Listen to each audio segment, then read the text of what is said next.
नमस्कार पेंशनर्स मित्रों। आज सुबह जो वीडियो अपलोड किया उसमें कुछ लोगों ने जो कमेंट्स किए सुन के थोड़ा सा कहीं न कहीं मन को एक तकलीफ़ तो हुई। और वो तकलीफ़ इसलिए हुई कि हमने बार बार ये बात आप लोगों से कही कि हम आपको मित्र मानते हैं, बंधु मानते हैं, कर्मचारियों के बजाय पेंशनरों को वरीयता देते हैं। आप देखेंगे हम पेंशनर्स को ही लिखते हैं या पेंशनर्स को पहले लिख के बाद में कर्मचारियों को लिखते हैं और संबोधित करते हैं। लेकिन जब आप हम पे ये आरोप लगाएं कि हम झूठ बोलते हैं, बकवास करते हैं, तो इस टाइप के शब्दावली को तो हम पसंद नहीं करते हैं। आपको ये बता दें, कुछ लोगों ने भी लिखा आपने कहीं नौकरी की भी है कि नहीं। अरे इससे भी क्या फ़र्क आपको पड़ते हैं। और हमने जिस तरह की नौकरी करी है ना, वैसी इस ऑल इंडिया में शायद ही किसी ने की हो। हमारा डिपार्टमेंट जो है ऑर्डिनेंस फैक्ट्री भारतीय आयुध निर्माणी संगठन, जो कि अब उसको विखंडित कर दिया गया है। जिस तरह की हमने नेतागिरी की है, लोग सपना भी नहीं देख सकते हैं वैसा। बहुत सारे प्रलोभन हमको हमारे प्रशासन द्वारा, अधिकारियों द्वारा दिए गए, हमने कोई प्रलोभन नहीं स्वीकार किया। और जिस तरह से अपनी विश्वसनीयता बनाई, वो कहीं अखबार में प्रचार करके नहीं बनवाई। हम कोई अरविंद केजरीवाल नहीं। एक तो हमें झूठ से सख्त नफरत है, नंबर 1। नंबर 2, हम हमेशा तथ्यात्मक बात करते हैं। प्रिडिक्शन या अनुमान जो शब्द होता है, वो पुराने अनुभवों के आधार पर कोई भी व्यक्ति व्यक्त करता है। और हमारे अनुमान तो अभी कोई फेल भी नहीं हुए हैं। लेकिन आपको तत्काल चाहिए, आपने बोला और हम निकाल से पॉकेट से कुछ दे दें, ये तो संभव नहीं है।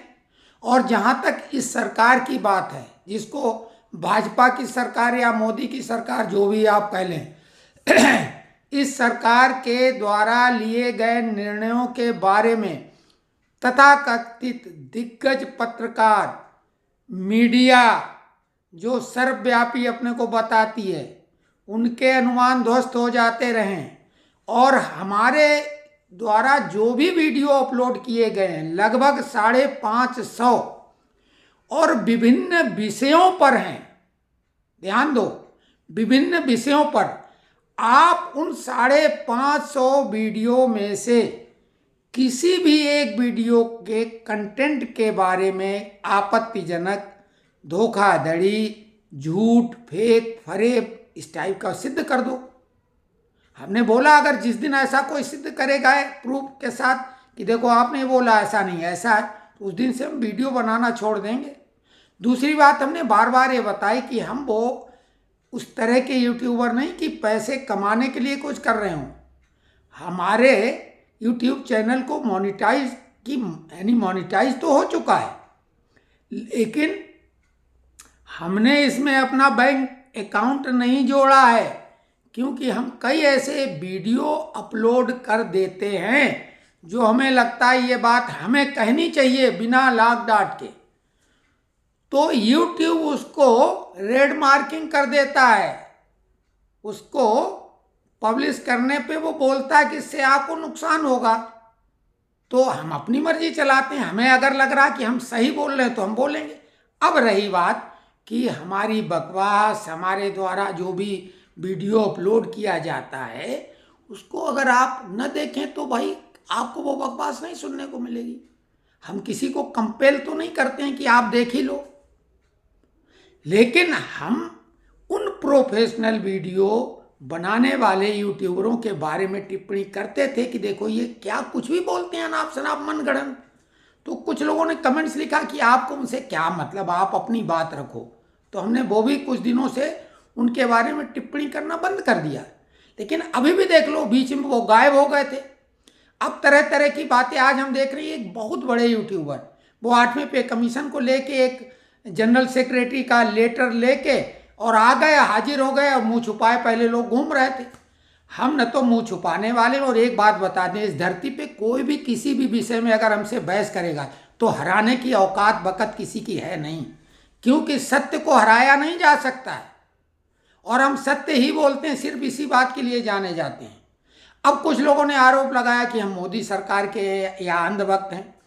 बिल्कुल हम भक्त हैं मोदी जैसे, और हम मोदी को अवतार पुरुष मानते हैं। मोदी कोई सामान्य व्यक्ति नहीं हमारी नज़रों में। आपकी नज़रों में वो क्या है वो आप जानो।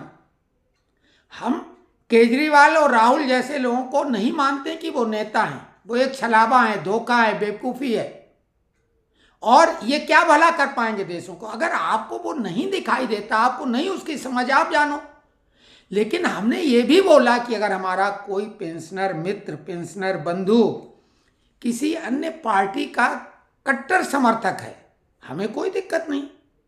लेकिन हमारी आलोचना या सरकार की आलोचना करना आप सही शब्दों में करिए।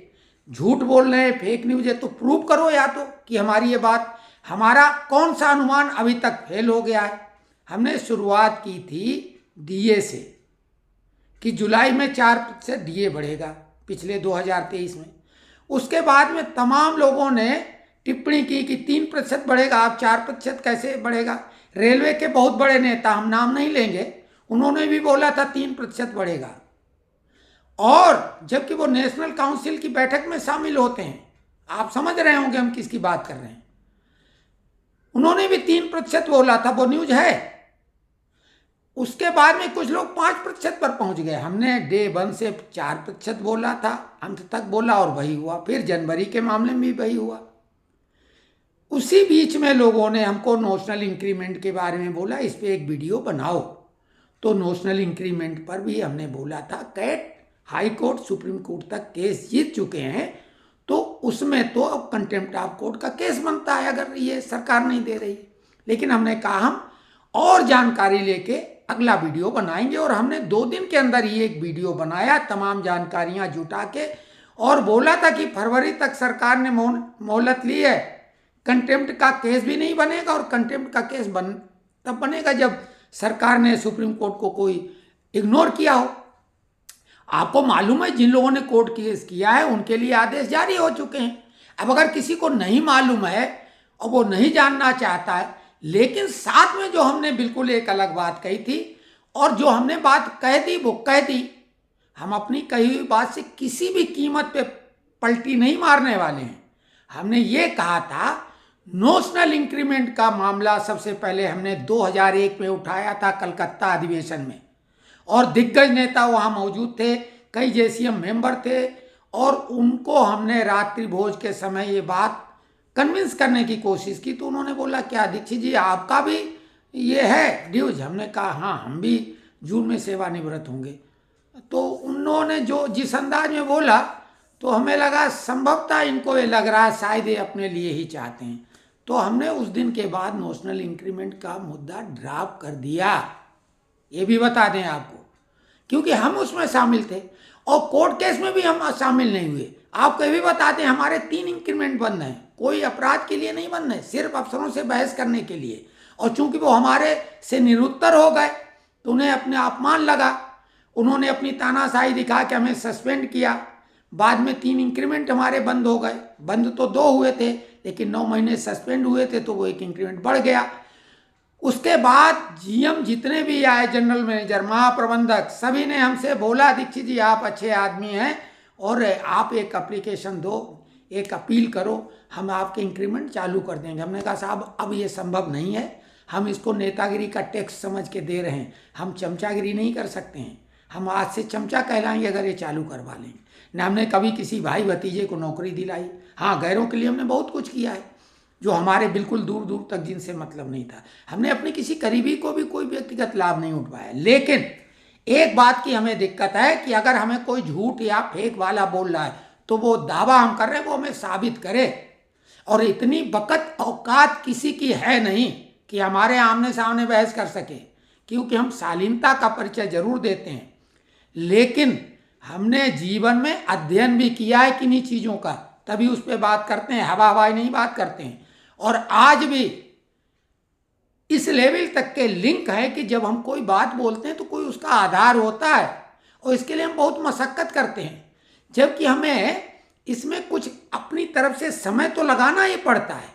स्वास्थ्य खराब में भी हमें लगता है कि लोग हमसे कुछ अपेक्षा रखते हैं, उस पर हमें खरा उतरना चाहिए। 100% अभी भी हम स्वस्थ नहीं हैं, लेकिन कई लोगों की हमारे प्रति जो एक भरोसा है। लेकिन हम ये बात आज बोल रहे हैं कि जब तक एक भी आदमी का भरोसा हम पे बरकरार रहेगा तो हम आएंगे। जिनको पसंद नहीं है वो बिल्कुल ना देखें वीडियो। हम औरों की तरह नहीं है कि सजा के जमा के रिहर्सल करके स्क्रिप्टेड कोई लेके सामने आ जाते हैं। हम और इस सरकार के प्रति हमारा 100% समर्थन है, लेकिन हमारा कोई अगर पेंशनर बंधु इस सरकार का विरोधी या विरोध में चुनाव लड़ता है तो भी हम उसको मित्र और बंधु ही कहेंगे। हमने भी बोला अगर कोई चुनाव लड़े हमें बुलाए, हम उसका चुनाव प्रचार करेंगे, केवल उसका। बाकी हम इस सरकार के प्रति पूर्णतया संतुष्ट हैं। हम अपने व्यक्तिगत फायदे के लिए कभी कुछ न किया है, न आगे करने वाले हैं। लेकिन जिसे केवल अपना हित दिखाई देता है, वो भी छोटा सा तुच्छ जिसको बोलते हैं, तो हम क्या उसके बारे में कहें। लेकिन हमारा अधिकार जो है, हमारा हक है, वो हमें मिलना चाहिए। और जब सार्वजनिक बात आती है तो उसके लिए हम किसी भी हद तक लड़ाई लड़ने को तैयार हैं, कानूनी दायरे वाली, नियम कानून वाली। चूंकि हमारे पास अभी कोई ऐसा मंच नहीं है कि हम निगोशिएशन टेबल पे जाके सरकार से बात करें। अगर वैसा अवसर आए तो हम उनसे बात कर सकते हैं। और जब भी हमने सरकारी मंत्रियों से बात की, आपको ये भी बता दें, तो मंत्रियों की स्थिति क्या हुई होगी उस समय के उपस्थित, क्योंकि इसमें जो हमारे वीडियो देखने वाले अनेकों लोग भी हैं जो हमें जानते हैं।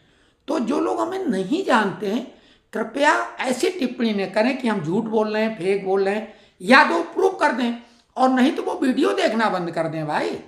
रही बात की सब्सक्राइब और अनसब्सक्राइब के, जो हमारे सब्सक्राइबर हैं हमसे वो नाराज हैं, कुपित हैं, हमको वो समझ रहे हैं बेवकूफ़ीपूर्ण हरकत करने वाला, तो वो अनसब्सक्राइब कर दें। हम क्या उनको बोल रहे हैं या मजबूर कर रहे हैं? दूसरी बात, हम आपसे 1 रुपया न तो कोई चंदा मांग रहे हैं। हमने नोशनल इंक्रीमेंट के लिए जो केस करने के लिए कहा, इसमें कई सज्जन लोग हैं जिन्होंने बोला कि हमें बताना, हम इसमें धन से भी मदद करेंगे। तो आपको बता दें, ईश्वर की कृपा से हमें इतना तो सक्षम बनाया है ईश्वर ने कि हम केस अपनी दम से लड़ लेंगे, ये ध्यान दो। लेकिन हम अपने लिए नहीं लड़ेंगे, इसको एज ए पॉलिसी मैटर अगर हमें लगेगा कि ये सब पे लागू हो जाएगा तभी लड़ेंगे। और इसके लिए हमें बहुत कुछ जानकारियां जुटानी है, और हमें सुप्रीम कोर्ट के उन जो वकील हैं, जो उसमें जिनकी अच्छी प्रैक्टिस है और इस मामले के स्पेशलिस्ट हैं, उनसे वार्ता करेंगे। और किसी एक से नहीं, कम से कम 2 या 3 वकीलों से। और जब वो हमें संतुष्टि दिला देंगे तभी हम आगे बढ़ेंगे, नहीं तो हम क्यों करेंगे। रही बात, सभी को ये बता रहे हैं कि जिनको इंक्रीमेंट की जल्दबाजी है वो कैट में ही सीधे चले जाएं और अपना केस फाइल करेंगे, केस जीता जीता आया है। लेकिन हम तो बोला चुनाव आचार संहिता लग तो जाने दो, उसके पहले सरकार कुछ निर्णय लेगी, महत्वपूर्ण जरूर लेगी। और अगर नहीं लेगी तो भाई वो जाने, क्योंकि कोई भी सरकार, कोई भी राजनीतिक दल चुनाव में जाने के पहले बहुत सारे वायदे करता है। और सरकार के वायदे क्या, सरकार घोषणाएं करेगी। सरकार वायदे क्यों करेगी? सरकार तो घोषणा करेगी ना अभी आचार संहिता लगने के पहले। वायदे तो चुनाव के बाद में उनके चुनाव घोषणा पत्र में होंगे। तो ये बात क्लियर है। रही बात नोशनल इंक्रीमेंट के लिए हमने जिस तरह की बातें कही हैं, हमारा दावा और चैलेंज है कि किसी भी यूट्यूबर की तो बकत ही नहीं कि इस तरह की बात बोले, आप अनुमान लगा लो। रही बात, हमने ये भी बोला आप दुनिया के किसी भी विषय पे बात करें, हमने बोला कमेंट्स बॉक्स में लिखो, हम उस पर वीडियो अपलोड करेंगे। ये हमारा कॉन्फिडेंस लेवल है। कुछ लोगों ने फ़ोन नंबर मांगा, फ़ोन नंबर हमें देने में कोई दिक्कत नहीं, और हम कभी भी किसी का फ़ोन जरूर उठाते हैं किसी भी हालत में। अगर बाथरूम में गए तो फ़ोन लेके नहीं जाते हैं, वो हमारी मजबूरी है। और रात में सोने के पहले स्विच ऑफ कर देते हैं। तो हमारा ये कहना रहता है अपने परिचितों से कि भैया जब भी आप फ़ोन करेंगे, घंटी अगर बजे तो हम जरूर उठाएंगे, और स्विच ऑफ आ रहा तो समझ लो कि हम फ़ोन उठाने की स्थिति में नहीं होंगे। रही बात हमारा ये आक्रोश, कोई फर्जी नहीं, दिखावे का नहीं है। आप यकीन ही इतना भर करो कि एक तो हम झूठ से परहेज रखते हैं, तथ्यात्मक बात करते हैं, बोलने में, शब्दों में हो सकता है हम बोलना कुछ चाहते, शब्द कुछ निकल जाए, ऐसा हो सकता है, वो एक अलग मुद्दा है। लेकिन तथ्यात्मक मामले में कोई गड़बड़ी हम नहीं करते हैं, न करेंगे। बाकी अन्य मुद्दों की जो बात हमने की, आप जरा दूसरे यूट्यूबरों के वीडियो तो देख के समझो कि वो दिन में क्या क्या बोल के निकल जाते हैं। अभी भी हमने जो उल्लेख किया कि 8वें पे कमीशन की बात कर रहे हैं और हम बोल रहे हैं सरकार 8वें पे कमीशन की घोषणा ही नहीं करेगी, और ये डे 1 से हम बात कह रहे हैं। लेकिन उन्होंने, अभी हम देख के आ रहे हैं, 1 घंटे पहले का वीडियो है जिसमें उन्होंने 8वें पे कमीशन का दावा कर दिया, और अपने दावे में उन्होंने जो है एक लेटर दिखा दिया रेलवे के एक जनरल सेक्रेटरी, हम नाम नहीं ले रहे हैं, ठीक है, क्या हम नहीं वो दिखा सकते? ये कौन सी बहुत बड़ी बात है? हम वीडियो को सजाने संवारने में भरोसा नहीं रखते हैं। दूसरे, हम जितना समय इसको सजाने संवारने में लगे, इतने देर में हम कुछ तथ्य जुटाएंगे, जानकारी लेंगे, इसके लिए फ़ोन करने पड़ते हैं। और हमें ये ख्याल रखना पड़ता है कि हम रिटायर्ड आदमी हैं, रिटायर्ड आदमी की पूछ परख कम हो जाती है, तो हमें सामने वाले का भी ध्यान रखना होता है कि वो अनकंफर्टेबल महसूस न करे।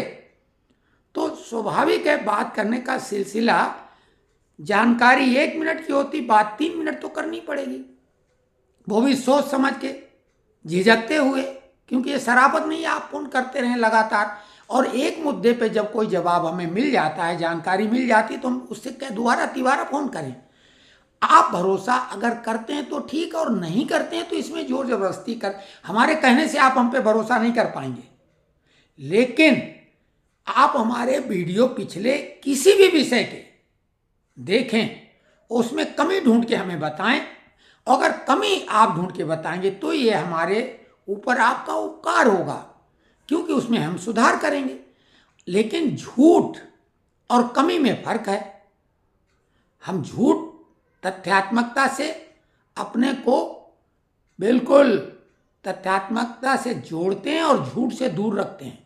तो ये जानकारी तो इसमें कुछ खास नहीं है, लेकिन हम ये बोल रहे हैं कि हम जो भी वीडियो अपलोड करेंगे वो हवा हवाई और काल्पनिक नहीं होगा। हमें लगता है लोग दूसरे वीडियो देख के हमारे पे मर देते हैं। नोशनल इंक्रीमेंट के लिए हमने ये कभी नहीं बोला है कि सभी लोगों को मिल ही जाएगा। फरवरी तक की मोहलत कंटेम्प्ट ऑफ कोर्ट के लिए हमने कहा था, और फरवरी में वो आदेश जारी हो चुके हैं सभी जगह। और जो हमने बोला पॉलिसी मैटर है, तो कैग का जो परिपत्र है उसमें अप्रैल 2023 के बाद सेवानिवृत्त होने वाले सभी लोगों को लाभ मिलेगा। और जब उनको मिलेगा बिना केस किए हुए लोगों को, तो जो पीछे वाले हैं उनको क्यों नहीं मिलेगा? सीनियर तो वो हुए ना। सरकार इसके लिए स्वाभाविक है बचत का रास्ता ढूंढ सकती है, लेकिन बच नहीं सकती है, क्योंकि इस मामले में सरकार अगर किसी का हक मारना चाहेगी और साथ में ये ढिंढोरा पीटेगी कि अर्थव्यवस्था हमारी बेहद मजबूत है, तो हमारा 18 महीने का डीए एरियर आप पे बकाया है, ये ध्यान दो। और हमारा मतलब, कुछ लोग तो ऐसे कर्मचारी हैं जिन्होंने छुट्टी ली थी, पेंशनरों ने तो कोई छुट्टी का राइट नहीं था। नंबर 1, पेंशनरों का अधिकार ज़्यादा बनता है। कर्मचारियों को तो छुट्टी भी कोरोना में बहुत सारी मिली थी, बिना ड्यूटी हुए तनख्वाह ली थी। लेकिन कुछ लोगों ने कोरोना बैरियर के रूप में ज़्यादा मजबूती से ड्यूटी की थी, हालांकि उनको स्पेशल इंक्रीमेंट वगैरह भी मिला है, कुछ मिला उनको पर्क के रूप में। लेकिन ये जो है, अगर आर्थिक स्थिति मजबूती की बात सरकार कर रही, जो कि है 5वीं सबसे बड़ी अर्थव्यवस्था है, 4था सबसे बड़ा स्टॉक एक्सचेंज हो गया है, ये सारी चीज़ें बता रही कि देश की आर्थिक स्थिति अच्छी है। चुनावी आचार संहिता लगने का इंतजार कर लो, लगभग 12 मार्च को लगेगी, तो आप हमारी बात को माने या न माने आपकी मर्जी। लेकिन हमको झूठा कहने के पहले आप कोई सबूत दो, क्योंकि हम झूठ नहीं बोलते और हमें बहुत दिक्कत है इस बात से। हमने पूरा अपना जीवन, हम सत्यनारायण भगवान की कथा नहीं करवाते हैं, हम बोलते हैं कि सत्य बोलो। आपको सत्यनारायण की कथा कराने की आवश्यकता नहीं है। आप कहे बता दें, हम 100% धार्मिक व्यक्ति हैं, लेकिन मंदिर कभी कभार ही जाते हैं। हम दिन भर जप नहीं करते हैं। हम सोचते हैं किसी का हम भला कर पाएं, किसी की मदद कर पाएंगे। हमें लगता है वो जप करने के बजाय हम अगर उतने समय में किसी की मदद कर पाएं ज़्यादा अच्छा है। ऐसा नहीं कि हम पूजा पाठ नहीं करते हैं, लेकिन वो करते हैं तब करते हैं और जितनी कर पाते हैं उतनी करते हैं। तो अगर आपको हमारी ये बातें अप्रिय लगी हैं तो आप हमारे वीडियो न देखें, बस यही कह सकते हैं। तो और हमारी कमी जो लोग उजागर करेंगे, क्योंकि हम जब आपको मित्र और बंधु बोलते हैं तो हमारी अगर कोई कमी समझ में आ जाती तो हमें पॉइंट आउट करो कमी को। जैसे हमें याद है कि एक सज्जन ने हमारी कमी बताई थी और हमने कमेंट्स बॉक्स में उनको साधुवाद, धन्यवाद, आभार प्रदर्शित किया था और हमने कहा बिल्कुल ये हमसे चूक हो गई, हम बोलना कुछ चाहते थे कुछ का कुछ बोल गए, आपने पॉइंट आउट बिल्कुल सही किया है, हमने उसको स्वीकारा। अब इसमें सॉरी बोलने का या कि भाई क्षमा याचना की बात नहीं। गलती दिन में आप 10 बार बोलते हैं तो कोई न कोई बात में बोलने में भूल चूक हो सकती, भूल चूक की एक अलग बात है। लेकिन अगर हम जानबूझ के झूठ बोलें तो वो अपराध है, ये हमारा मानना है। तो आप सभी को बहुत बहुत धन्यवाद जिन लोगों ने यहाँ तक का वीडियो देख लिया होगा, क्योंकि इसमें ज़्यादातर बकवास ही है, क्योंकि इसमें कोई आपके काम की बात हमने नहीं की है। धन्यवाद भैया।